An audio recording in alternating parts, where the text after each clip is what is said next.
Welcome to the SubSummit podcast. Real conversations with the operators scaling subscription, membership, and recurring revenue in today's commerce landscape.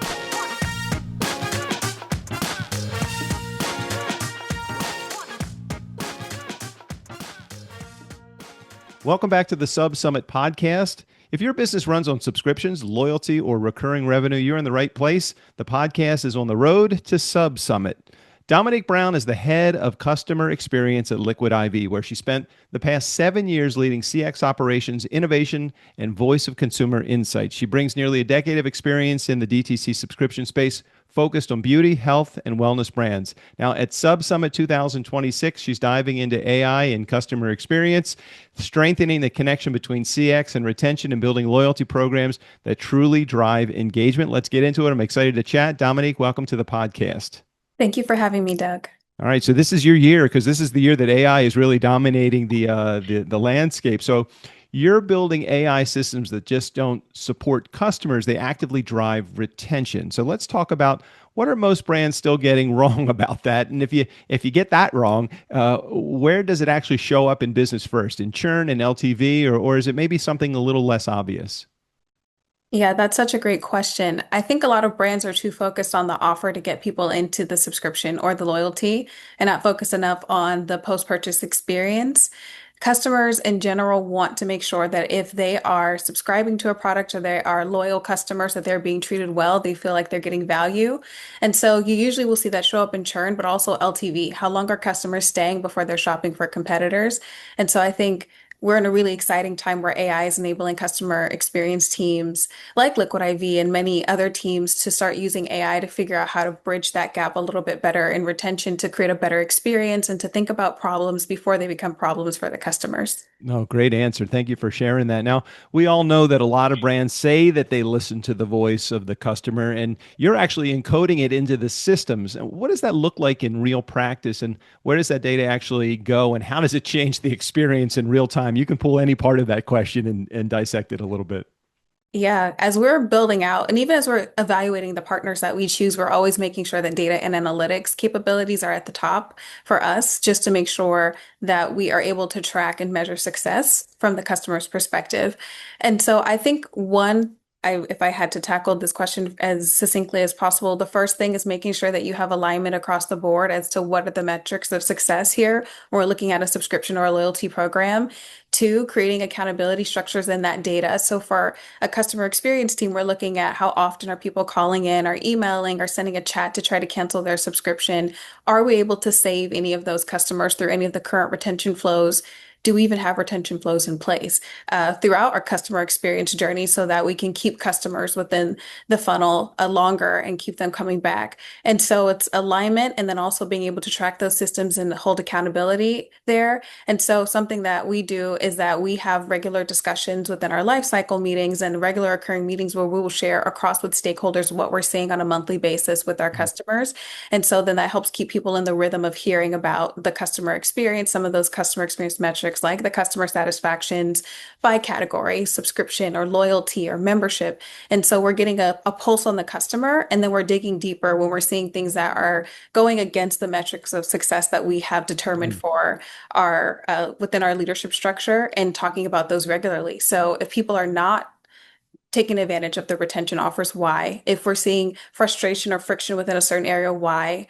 If we're seeing subscription customers they're experiencing longer times to receive their packages, why? And so those are the questions that help us lead our strategy internally of how we're going to continue to improve the experience so we can keep people longer. I know that the customer is at the forefront of every company and organization's mind. And when a customer is about to churn, which unfortunately they do oftentimes, how do you decide what experience they should see instead without defaulting to discounts, which I know a lot of organizations have done in the past? Yes, I think a lot of that goes down to understanding why the customer is churning. And so you do have to be inquisitive and build things within the journey to ask the right questions of the customers, being feedback driven. One that is really difficult to do because when customers are frustrated, they do not want to talk. They just want action taken. Right. And so for us, the strategy that we have is how do we make the actions as quick as possible? How can we make self-service as easy as possible for the customer? And then how can we get information about why they're leaving us? So some of those things can be fixed. It's a user experience problem that the customer has. And so it's not always about the price, that's not always why the customer is churning. Sometimes it's just a user experience, sometimes it's convenient, sometimes it's your post-purchase experience, your shipping and fulfillment experience.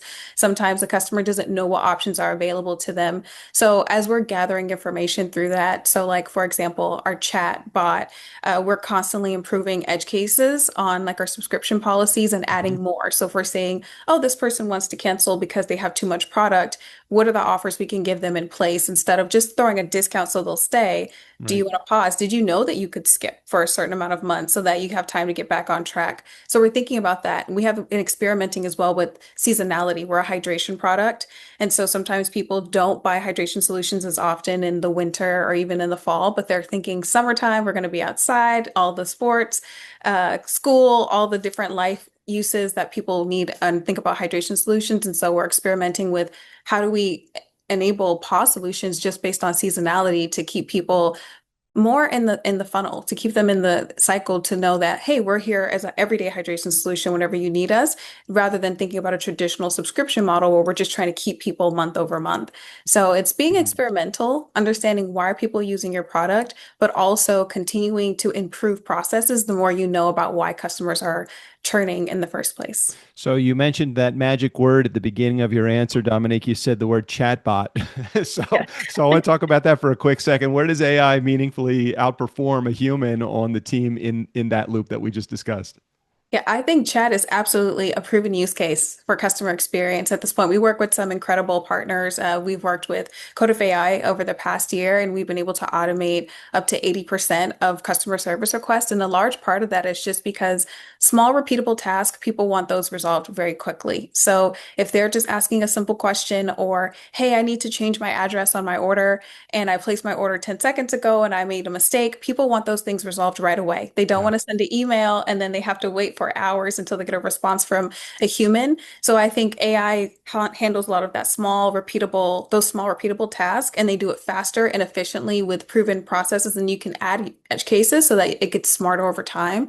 And then I think humans are really great at adding that human touch. When people are experiencing life events, there's, inclement weather and they lost their package because of that, or they're not getting mail deliveries and they need assistance, or they're moving and they forgot to change their last subscription address for the past 2 months, because moving can be very hectic, especially if you're moving across state lines. And then an agent can go in and really improve the experience and provide that human touch that you will not be able to get through AI. I love how you have the word agent already up there and you're using it over and over again, which is terrific. Again, very into the whole AI scene, and that is terrific. And I know that's going to be a talking point, many talking points at our conference coming up at SubSummit. You've been able to test and deploy workflows fairly quickly, and what enables that speed, and where do most teams get stuck in that process? Yes, I think definitely internal alignment about the strategy for customer experience and what type of workflows are a priority. There's so many things you can do with AI. And I think the more you know your data and understand where are the biggest use cases, where you're going to see the biggest impact, then you can strategize. And then I think the next part of that is choosing partners. I think for customer experience leaders like myself, or even just in multiple verticals, a lot of people are discussing, should we hire partners or should we build internally? Because now AI is getting it's such Mhm. a user-friendly experience compared to where we were 2 years ago, where people are like, I think I can even test and try to build this out. I think if you need to move quickly, there are experts in the space who are innovating very quickly and who can serve as more of like agency partners, giving you that strategy at a high level so you can move quickly once you know what your strategy is going to be. And so that would be my recommendation, is that if you have the resourcing to go for and to select partners who have the long-term vision, who want to understand what your strategy is, and then you can focus on delivering impact. Let's talk about your session for just a moment at SubSummit coming up in May. At your session, what's the one system or shift in thinking that you'll break down that most operators haven't really built yet, or but should be thinking about, of course? Yeah, there's so much I can say on that, but what I hope that people get from my session is that experimentation is incredibly important in this phase.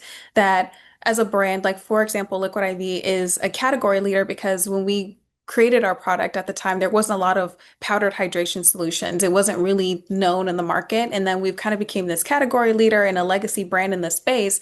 But we always have to meet our customers where they are. And so when we created Liquid IV in 2012 and 2013 is a very different customer than the customer we're talking to now. And we have to find ways to meet our customers where they are.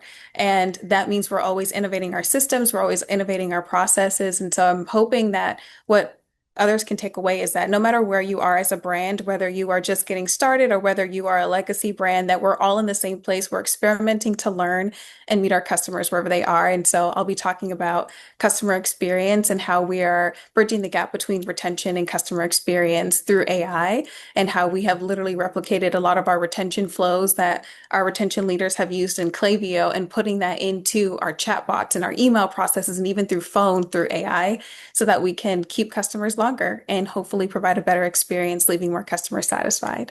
So there's going to be a fairly diverse amount of positions that are attending in attendance at SubSummit, from founders to frontline personnel. Who's the session actually for? And more importantly, who's going to feel like they missed something critical if they're not in that room that you're speaking in? Yes. Can I say that it's for everyone? I think anyone can benefit from being in this session. If you lead customer experience, or even if you are in retention, or I think even for just D2C leaders, if you are in the direct to consumer space and you're thinking of how should I even be approaching or thinking about AI? Where do I focus first? There's so much noise around where I should be paying attention, where I should spend my time and effort. And, Rome wasn't built in a day. Where should I be paying attention? If you are in the space where you're in a pivotal moment within your retention and trying to figure out what should we prioritize first as we're building out a customer experience that is retention led, then my session is for you. Well, I have only two words to say about that, and been looking at and researching the Liquid IV website. Popsicle firecracker. That's all I have to say. I'm excited to hear more about that. I saw that. That was like one of my childhood favorites growing up. The ice cream man would come by and they'd have those red, white, and blue popsicles. So I'm glad to see that as a flavor that you guys are supporting in your one of your campaigns. Yes, a classic.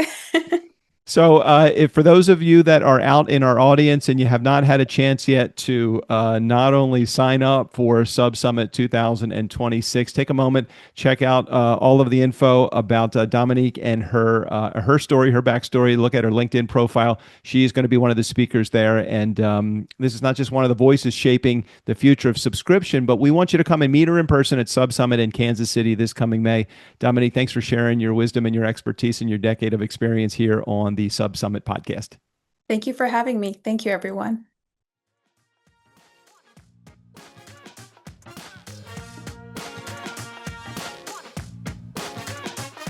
Thanks for listening to the SubSummit podcast.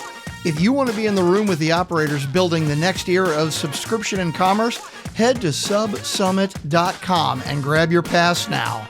Make sure to follow the SubSummit podcast so you don't miss upcoming interviews with the founders, brands, and partners shaping the industry. We'll see you at the crossroads.